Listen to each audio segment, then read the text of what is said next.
What's up mga kateknisya? Nagbabalikan DIY Pinoy Technician. Sa mga hindi pa nagsusubscribe guys, subscribe na kayo. Click na notification bell button, click nyo flash nyo rin na mga videos. So yun guys, mag-review tayo ng iMove 5-port gigabit switch hub at 8-port gigabit switch hub. So ayan guys yung model number niya. So SG105C.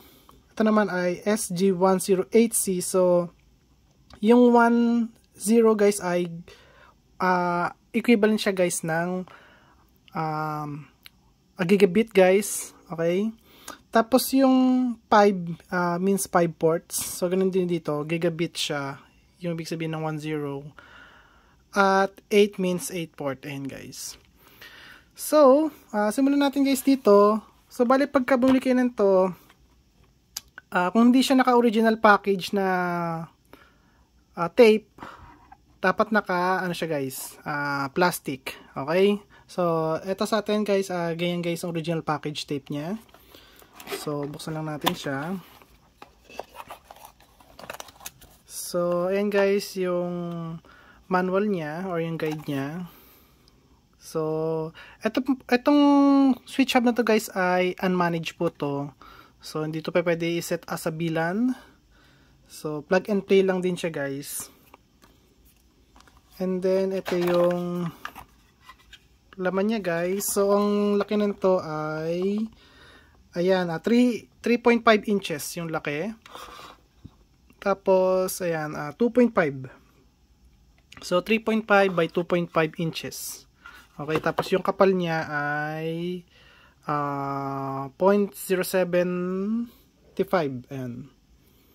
Okay, 0.075 inches or 1 port inches. I mean 3 ports guys, inches. So kung nakikita nyo guys, ayan yung nasa likod niya at 5 volts 1 amp lang siya guys. So ayan, malalaman naman natin to guys kung gigabit talaga to. Papasearch ko sa inyo guys yung number nito, yung number ng IC nito. So kahit na hindi natin siya i-test, makikita nyo naman sa number ng IC kung gigabit pa talaga siya o hindi. So, bali guys, i-tear down na rin natin to. So, ayan yung power adapter niya. EU pala, sorry. EU version or Europe version yung, ano niya, yung charger. Pero may US version siya guys. So, ayan. 5 volts 1 amp 5 watts. Ayan, 5 watts lang yung pinaka maximum niya nito guys. So buksan natin to. So open natin lang to guys. Madali lang naman yung open to eh.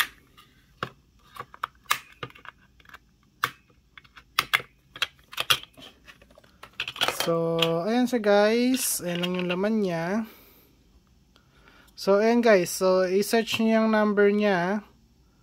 Itong EN8850DHE. Ayan guys. So, ano ba ito? May dumi. So, ayan. So, malalaman nyo agad kung talagang gigabit ethernet talaga to guys. So, konting-konti lang guys yung laman nito. Ayun o. Wala pa nga ano rito, EEPROM dito. So, EEPROM or ano yung nakalagay dito? Hindi, pero feeling ko EEPROM ang nakalagay dito. EEPROM guys yung nakalagay dito kasi lahat dito negative ito. EEPROM yan. So, ayan guys, at dami niyang ano,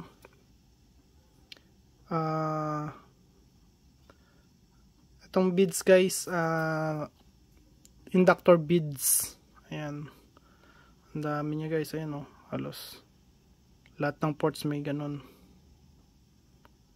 So ayan. Hindi ko sure kung 3.3 volts regulator to or 1.8 or 1.2 volts regulator. So nandoon lang yan guys yung itong regulator na to. Pero kung gusto niyo malaman kung ano ba talaga yung ano yan guys, voltage. So wait lang. So, lagyan natin yung power supply natin, guys. So, nakaset siya, guys, as 5 volts, 1 amp. So, pinares lang natin siya, guys. So, set natin siya ng ganyan. At, lagyan natin ito rito. And then, itetest natin, guys, yung voltage niya. Kung ilan talaga yung voltage na itong regulator.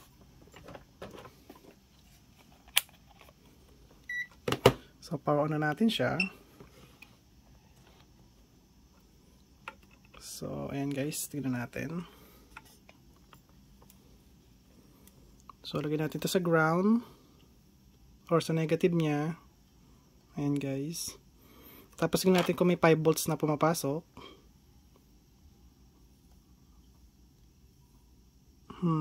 Wait, wala. Ground naman to. Wait lang guys, tingnan natin kung bakit. Baka malaki lang yung lalagyanan nung ano ko guys. Ito, malaki yung butas. Ayun o. Kasi piling ko sa kanya maliit yung butas. Ayun o. So wait lang guys ha.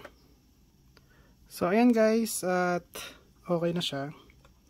So tingnan natin.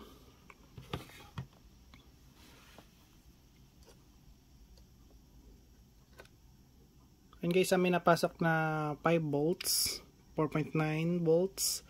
So, tingnan natin dito kung ano yung voltage niya guys.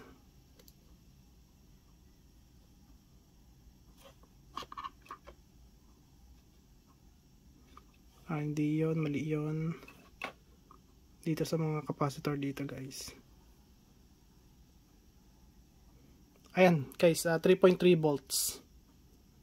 Okay, saktong-sakto 3.3 volts yung inalalabas niya from 5 volts. Ito yung input ng 5 volts.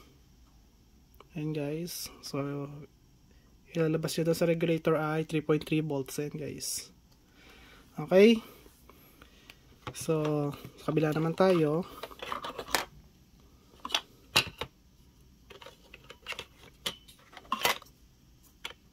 Basta guys, search nyo lang yung number na yun para malaman nyo talaga kung talagang gigabit ethernet to. Kasi doon nyo lang guys mapapatunayan kung talagang gigabit ethernet siya.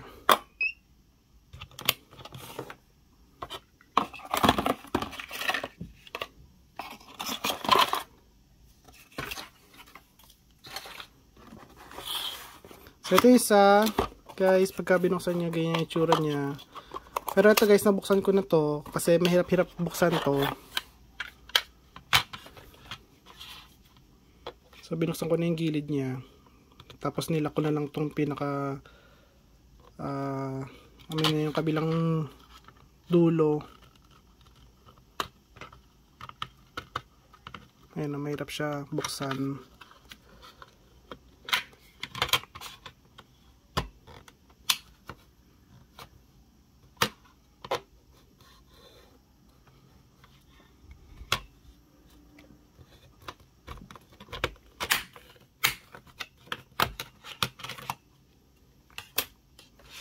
So, ang itsura naman ito guys, ayan.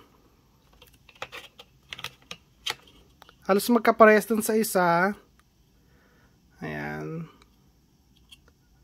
So, ayan yung number niya naman. EN8851 FU. Ayan. Tapos, ito guys, may regulator siya rito. So, dalawa regulator niya guys. So, titignan natin kung ano yung output niyan. Tapos, ito, meron siyang ito guys. So, alam ko yung number nito pero nakalimutan ko yung function nito. Tapos, dito guys, ayan yung number niya. Ayan. So, zoomin natin. So, ayan guys. So, nakasulat dyan ay TH25D40HB. Tapos may nakalagay na 2339. Ayan. So, feeling ko, ano yan guys? EEPROM. Ayan guys. Or BIOS guys. Ayan. 25 so BIOS siya guys. Pag 24 EEPROM. Pag BIOS 25. Ayan. So, tingnan natin guys yung voltage nito.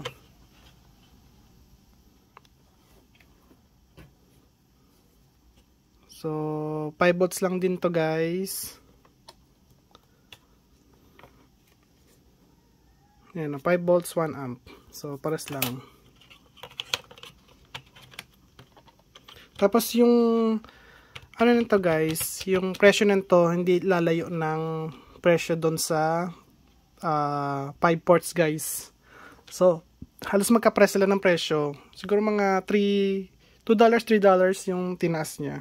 Or 100 to 150 pesos lang.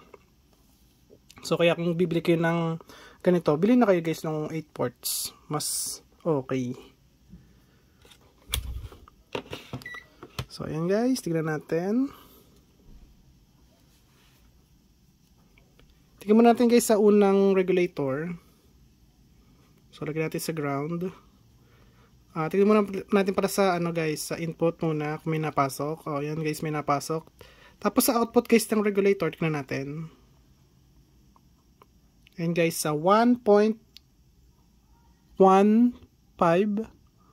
Ayan. 1.1 guys, 1.1 volts. So, para yan guys sa MCU nya guys. Para dito rin yan.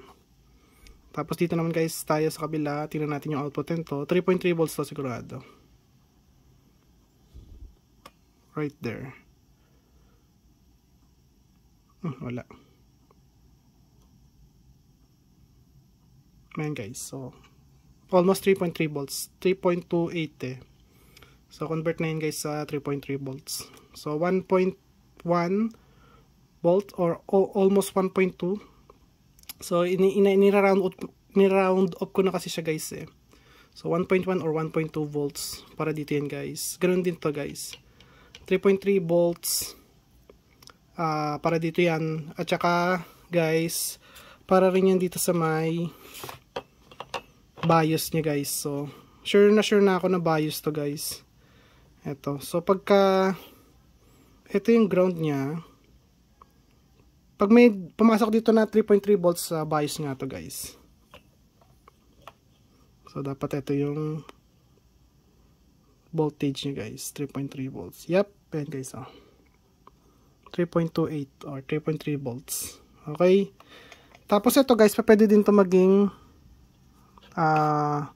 ito kasi BIOS. Ito guys, pwede to maging EEPROM naman to guys. So, tingnan natin kung may lalabas dito na 3.3 volts. So, wala.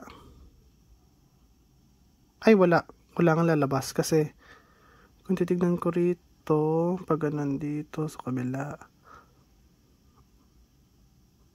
Ayan guys, pala meron. Kasi nakita ko yung trace niya ito. Ayan guys, so yung makapal na yan. So, yeah. So, ayan. So, ito pwede maging EEPROM at ito pwede maging BIOS. So, mas pinili nila na BIOS kaysa EEPROM. Okay? So, ayun lang guys. At kung nagustuhan nyo ang video ko, huwag kalimutan mag-like, share, subscribe. Click notification bell button. Click nyo all guys. Bye. Peace.